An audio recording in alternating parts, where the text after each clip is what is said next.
Abu Dhabi की एक बंद कमरे की मीटिंग में आखिर ऐसा क्या हुआ कि पाकिस्तान की पूरी आर्थिक कहानी अचानक बदलती हुई नजर आने लगी। ऊपर से हेडलाइन आई कि यूएई ने पाकिस्तान को राहत दे दी है। $2 बिलियन का डिपॉजिट 2 महीने के लिए रोल ओवर कर दिया गया और पाकिस्तान को आईएमएफ यानी इंटरनेशनल मॉनेटरी फंड रिव्यू से पहले ब्रीदिंग स्पेस मिल गई। लेकिन अगर हम इस पूरी खबर को बेसिक से थोड़ा नीचे जाकर देखें तो तस्वीर कुछ और ही बनती है, क्योंकि यह सिर्फ 2 महीने का एक्सटेंशन नहीं है। यह एक टाइम बाउंड फाइनेंशियल अल्टीमेटम है जिसमें 6.5% का कॉमर्शियल इंटरेस्ट रेट भी शामिल है और डेडलाइन साफ है, 17 अप्रैल 2026। अब सवाल यह उठता है कि क्या यह सच में राहत है या फिर प्रेशर कुकर का ढक्कन बस थोड़ी देर के लिए ढीला किया गया है। पहले यूएई पाकिस्तान को 2 से 3% के रेट पे लोन रोल ओवर करता था। कई बार मल्टी ईयर एक्सटेंशन भी मिल जाता था और पाकिस्तान हर बार मेच्योरिटी आने पर फिर से एक्सटेंड करवा लेता था। लेकिन इस बार पहले सिर्फ 1 महीने का रोल ओवर हुआ है, फिर काफ़ी बातचीत और रिक्वेस्ट के बाद इसे 2 महीने किया गया और वह भी 6.5% के ब्याज पर। यह बदलाव सिर्फ आर्थिक नहीं है दोस्तों, यह एक संकेत है कि अब इमोशनल सपोर्ट की जगह कमर्शियल डिसिप्लिन ले रहा है। असल में यह पूरा घटनाक्रम आईएमएफ के $7 बिलियन के एक्सटेंडेड फंड फैसिलिटी प्रोग्राम से जुड़ा हुआ है। पाकिस्तान तीसरे रिव्यू की तैयारी में है और उसे चौथी जो ट्रेंच मिलने वाली थी एक रूप में $1 बिलियन चाहिए। आईएमएफ हमेशा यह देखता है कि क्या किसी देश को उसके फ्रेंडली कंट्रीज से सपोर्ट मिल रहा है या नहीं, क्योंकि इससे बाहरी स्थिरता का संकेत मिलता है। ऐसे में यूएई का यह 2 महीने का रोल ओवर दरअसल एक ब्रिज फाइनेंसिंग की तरह है, जिसमें संदेश साफ है, हम तुम्हें डूबने नहीं देंगे, लेकिन तैरकर किनारे तक तुम्हें खुद पहुंचना होगा और आईएमएफ से पैसा लाकर हमें वापस करना होगा। 6.5% का इंटरेस्ट रेट यहाँ बहुत बड़ा सिग्नल है।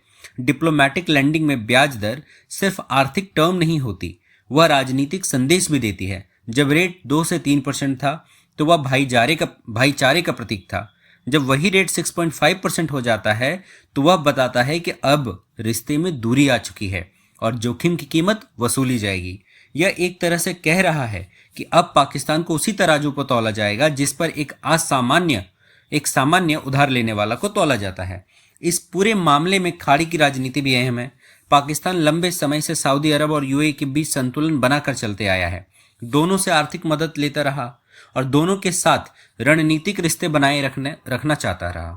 लेकिन हाल के वर्षों में पाकिस्तान का झुकाव सऊदी अरबिया की तरफ और ज़्यादा दिखाई दिया। लेकिन आपको दोस्तों ये जानकर के खुशी होगी कि खासकर जो रक्षा मंत्रालय है, जो डिफेंस हेल्प होता है और जो रणनीतिक समझौते होते हैं इसके संबंध में, ऐसे में यूएई का एक सवाल जरूर पूछेगा कि जब पाकिस्तान खुलकर एक की ओर जा रहा है तो क्या उसे बिना शर्त दूसरी ओर से समर्थन मिलता रहना चाहिए? बिल्कुल नहीं। इसी वे में इस्लामाबाद इंटरनेशनल एयरपोर्ट की संभावित डील का अचानक ठंडा पड़ जाना भी दिलचस्प है। पहले खबर थी कि यूएई कर्ज के बदले एसेट में हिस्सेदारी ले सकता है, लेकिन फिर अचानक कहा गया कि हमने रुचि खो दी है, हमको इंटरेस्ट नहीं है। यह बदलाव ऐसे समय पर हुआ जब भारत और यूएई के बीच रक्षा सहयोग और रणनीतिक साझेदारी को नया आयाम दिया जा रहा था। भले ही कोई आधिकारिक कनेक्शन सामने ना हो, लेकिन अंतर्राष्ट्रीय कूटनीति में टाइमिंग अपने आप में बहुत कुछ कहती है। आज भारत और यूएई के रिश्ते को ही देख लीजिए। उसके व्यापार, उसकी रक्षा, एआई, साइबर सुरक्षा और ऊर्जा के क्षेत्र में तेजी से गहराते जा रहे हैं। क्यों हो रहा है? क्योंकि एक देश सिर्फ उसी देश को प्रेफर करेगा जो उसके लिए मायने रखता है। यूएई अपनी पोस्ट ऑयल इकोनॉमी को अलग अलग तरीके से बनाना चाहता है और भारत उसे एक स्थिर, तेजी से बढ़ती हुई और विश्वसनीय अर्थव्यवस्था के रूप में दिखता है। ऐसे में जोखिम से भरे पोर्टफोलियो की तुलना में स्थिर साझेदारी, मतलब स्थिर जो स्टेबल पार्टनर्स होते हैं, उसको प्राथमिकता देना एक स्वाभाविक आर्थिक निर्णय भी हो सकता है, क्योंकि ये डिसीजन लेना बहुत बड़ी चीज है कंट्री के लिए। दूसरी ओर पाकिस्तान का अगर हम भीतर का मामला देखें, यानी इकोनॉमी स्टेबिलिटी को देखें या इकोनॉमिक जो अभी कंडीशंस हैं उसको देखें, वो बहुत कमज़ोर हैं। जो विदेशी मुद्रा है, यानी कि जो एक्स्ट्रा विदेशी जो फंड होते हैं वो बहुत ही लिमिटेड है। इंपोर्ट बिल बहुत ज़्यादा है। तो इसके कारण जो राजनीतिक यानी जो पॉलिटिकल प्रेशर पड़ता है ना एक देश के ऊपर, वो बहुत बड़ी बात होती है। और हर बड़ी फाइनेंशियल जो कंपनियां या ऑर्गेनाइजेशन होती है आईएमएफ के सहारे तो जी ले रही है, लेकिन ऐसे में 2 महीने के भीतर $2 बिलियन की वापसी लगभग असंभव है। तो जब तक कि आईएमएफ से अगली किस्त न मिल जाए, इसीलिए यह पूरा जो कंडीशंस हुआ है, जो पूरा प्रोसेस आईएमएफ की मंजूरी पर टिका हुआ है, इसको देखना होगा दोस्तों। पाकिस्तान के भीतर भी सिविल और मिलिट्री नैरेटिव में अंतर दिखाई देते हैं। सिविल सरकार कहती है कि आईएमएफ से बातचीत कर रही है, लेकिन जो रक्षा बजट और रणनीतिक फैसले अक्सर मिलिट्री प्रभाव में होते हैं, वो तो उनको मिलिट्री एड से मिलता है। आईएमएफ संरचनात्मक सुधार चाहता है, मतलब स्ट्रक्चरल सुधार चाहता है, बट इसमें सब्सिडी कटौती, जो कंट्रीज के जो अनुशासन है, डिसिप्लिन चाहता है, लेकिन वो सब चीज़ें कैसे होगी जबकि जो इंटरनल पॉलिटिकल प्रेशर जो है वो अलग दिशा में जा रहे हैं। यही विरोधाभास बाहरी भरोसे को भी प्रभावित करता है। कुछ पाकिस्तानी जो एनालिस्ट हैं वो इसे साइलेंट स्क्वीज कह रहे हैं, यानी खुला दबाव नहीं लेकिन धीरे धीरे कसती हुई पकड़।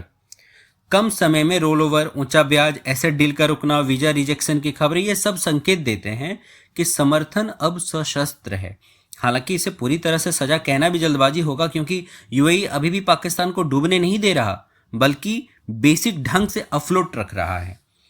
बस तस्वीर में यह बदलाव सिर्फ पाकिस्तान की कहानी नहीं है, बल्कि इंटरनेशनल जो डेट व्यवस्था है उसके बदलते स्वरूप की कहानी है। अगर पाकिस्तान आईएमएफ की शर्तों को पूरा करता है और स्थिरता दिखाता है तो आगे लंबी अवधि का रोल ओवर संभव हो सकता है, लेकिन अगर अनिश्चितता बनी रहती है, अनस्टेबिलिटी बनी रहती है, तो एक्सपोजर कम करना भी यूएई के लिए तार्किक विकल्प होगा। अब लास्ट में यही सवाल रह जाता है कि क्या पाकिस्तान अरब देशों के बीच में अपना संतुलन फिर से बना पाएगा, या आईएमएफ पे जो डिपेंडेंस है उसकी स्थायी आर्थिक संरचना बन जाएगी। क्या 17 अप्रैल की डेडलाइन सिर्फ एक तारीख है या फिर एक और संभावित संकट की घंटी? और क्या यह पूरी कहानी जो है साउथ एशिया की जो बेसिक इकोनॉमिक जो रिलेशंस है, क्या इसके नए दौर की शुरुआत है, जहां इंटरेस्ट रेट भी पॉलिटिकल एक मैसेज बन जाता है? दोस्तों आप बताइए, क्या यह सच में राहत है या सिर्फ डूबने को कुछ समय के लिए टालना है? क्या आईएमएफ जो रिव्यू पाकिस्तान को स्टेबिलिटी देगा, या यह एक अनस्टेबल कंडीशंस को फिर से हिला जाएगा? अपनी राय जरूर लिखिए, क्योंकि इस कहानी का अगला जो अध्याय होगा शायद बहुत जल्द हमारे सामने होगा। नमस्कार दोस्तों, जय हिंद।